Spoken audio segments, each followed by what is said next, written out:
Hello, I am Mr. Green Kumar, Assistant Professor of History, Government College for Girl, पीलूखेड़ा। जो हमारा आज का topic है, ये थर्ड सेमेस्टर के जो स्टूडेंट हैं उनके लिए है। हमारा टॉपिक का नाम है land revenue system in Mughal काल। तो लैंड रेवेन्यू सिस्टम यानी कि भू राजस्व प्रणाली।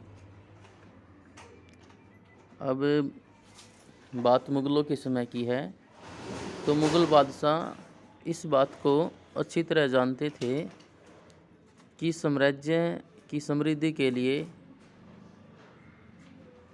अपने जो साम्राज्य की स्थिति, आर्थिक स्थिति की बात कर रहा हूँ, वो सबसे ज़्यादा निर्भर करती है। अगर हम किसी भी देश की आर्थिक स्थिति अच्छी होगी तो वो देश समृद्ध होगा। तो शताब्दियों से भारत में जो आय का महत्वपूर्ण जो सोर्स रहा है, साधन रहा है, वो भू राजस्व ही रहा है। इसलिए मुग़ल बादशाहों ने इस ओर विशेष ध्यान दिया, और ख़ासकर सबसे ज़्यादा अगर बात की जाए तो अकबर ने इस ओर ध्यान दिया था। इसके अलावा अगर हम बात करें अकबर ने ही भू राजस्व प्रणाली की ओर क्यों ध्यान दिया, हालांकि अकबर से पहले हुमायूं और बाबर भी भारत पर राज्य कर चुके थे। तो भारत में मुग़ल साम्राज्य की स्थापना तो बाबर ने की थी, लेकिन अपनी विजयों में व्यस्त होने के कारण बाबर ने कभी भी भू राजस्व व्यवस्था की ओर कोई ख़ास ध्यान नहीं दिया। उसने दिल्ली सल्तनत काल में प्राचीन भू राजस्व प्रणाली को ज्यों का त्यों बनाए रखा, और जब भी बाबर कभी किसी नए प्रदेश पर विजय प्राप्त करता तो वह उसे अपने अमीरों में या संबंधियों में जागीरों के रूप में बांट देता। इसके अलावा जब हुमायूं की बात करें तो हुमायूं ने भी ऐसा ही किया। ये जागीरदार बादशाह को एक निश्चित समय पर कर देते थे, और इसके बदले में जागीर के जो किसान हैं उनसे मनमाना धन वसूल करते थे। इसलिए किसानों की जो स्थिति है वो काफ़ी दयनीय हो चुकी थी। शेरशाह सूरी ने कृषकों की दशा सुधारने के लिए अनेक पग उठाए थे, लेकिन उसके जो उत्तराधिकारी हैं वो कमज़ोर निकले, यानी कि किसानों की स्थिति पहले जैसी हो गई थी।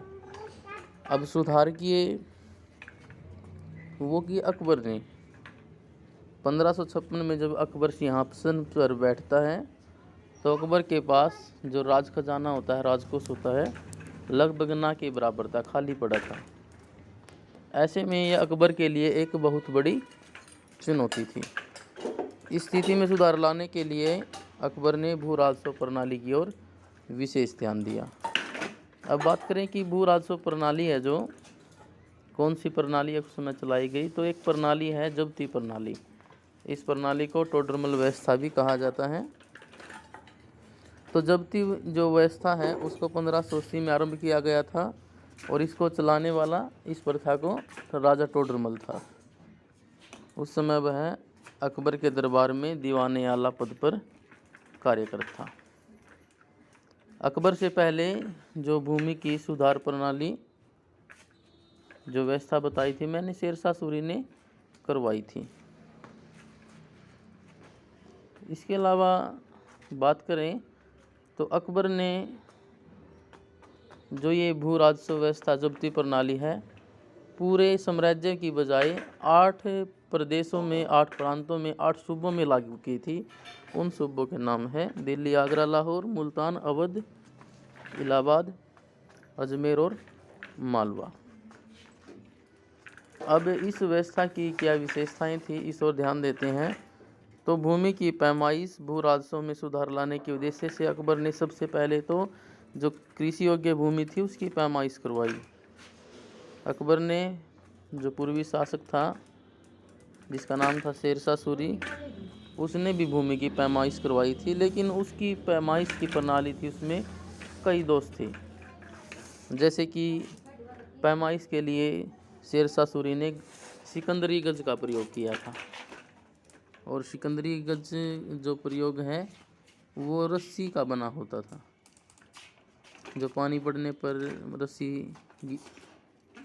गीली हो जाती थी या सूख जाने पर वो गटबट जाती थी, तो पैमाइश अच्छे से नहीं हो पाती थी।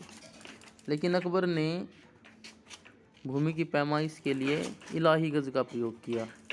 यह बांस का बना होता था और इसके दोनों सिरों पर लोहे की जंजीर लगी होती थी। इसमें जो है घटने बढ़ने की वह सिस्टम नहीं होता था।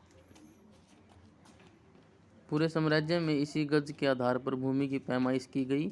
खेतों को बीघों में बांट दिया गया और प्रत्येक जो बीघा होता था 3600 वर्ग गज का माना जाता था। पैमाइश करने वाले जो अधिकारी थे उनको भी कठोर आदेश दिए गए थे कि वो निष्पक्ष होकर भूमि की पैमाइश करें, किसी से रिश्वत न लें। कर्मचारियों को रिश्वत के प्रलोभन से बचाने के लिए उनके जो वेतन हैं वो भी उन्हें अच्छे दिए जाते थे।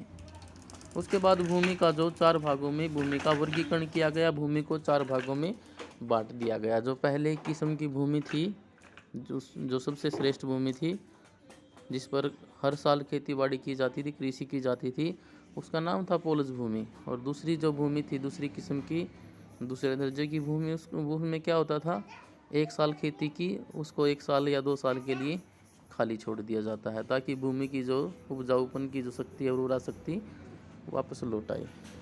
जो तीसरी दर्जे की भूमि थी वो थी छाछर, इसको चाचर भी कह सकते हैं। इसमें क्या होता है, एक बार फसल उगाने के बाद, 1 साल खेती करने के बाद इसको 2-3 साल के लिए खाली छोड़ना पड़ता था। इसको उपजाऊ बनाने के लिए खाद का प्रयोग भी ज़्यादा करना पड़ता था। उसके बाद जो चौथा नंबर आता है वो आता है बंजर भूमि का।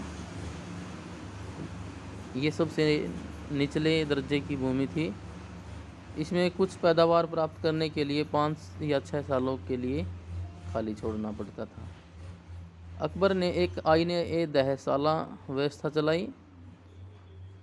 अकबर का एक महत्वपूर्ण भू राजस्व सुधार 1580 में आईन-ए-दहसाला प्रणाली को आरंभ करना था।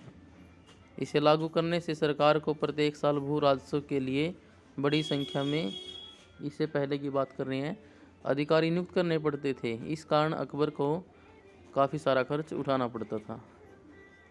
आईन-ए-दहसाला जो प्रथा चलाई गई, दहसाला का मतलब 10 सालों के लिए, तो इसमें 10 सालों के लिए जो किसी भी खेत का भू राजस्व है निर्धारित कर दिया जाता था, और ये काफ़ी लाभकारी भी सिद्ध हुई। अब किसानों को भी मालूम हो गया था कि किस फसल के लिए राज्य को किसने कितना भू राजस्व देना होगा। राजस्व विभाग के कर्मचारियों को भी भू राजस्व इकट्ठा करने में सुविधा हो गई थी। अब सरकार को पहले से ही पता रहता था कि किस भूमि से, किस सूबे से कितनी आमदनी होने वाली है। सरकार ने जो दर निश्चित की, चौथी बात, तो वो दर निश्चित करते समय 3 बातों की ओर ध्यान दिया गया। पहला तो ध्यान दिया गया भूमि की श्रेणी की ओर, किस तरह की है। दूसरी, भूमि की जो उपजाऊ शक्ति की है, और वो अच्छी किस्म की है, मध्यम किस्म की है, उत्तम निम्न किस्म की है, और 10 सालों का रिकॉर्ड उठाया गया। और जो भू राजस्व दर है, भू राजस्व दर 1/3 यानी कि 1/3 रखी गई, जिनमें से जैसे फसल है उसके 66% जो भाग हो जाता है किसान की तरफ, और 33% जो बच जाता है वो राज्य की तरफ जाता था। यानी कि फसल के 3 भाग बना दिए जाते थे। 2 भागों पर किसान का अधिकार होता था और 1 भाग पर राज्य का अधिकार माना जाता था। बाकी कल करते हैं। धन्यवाद।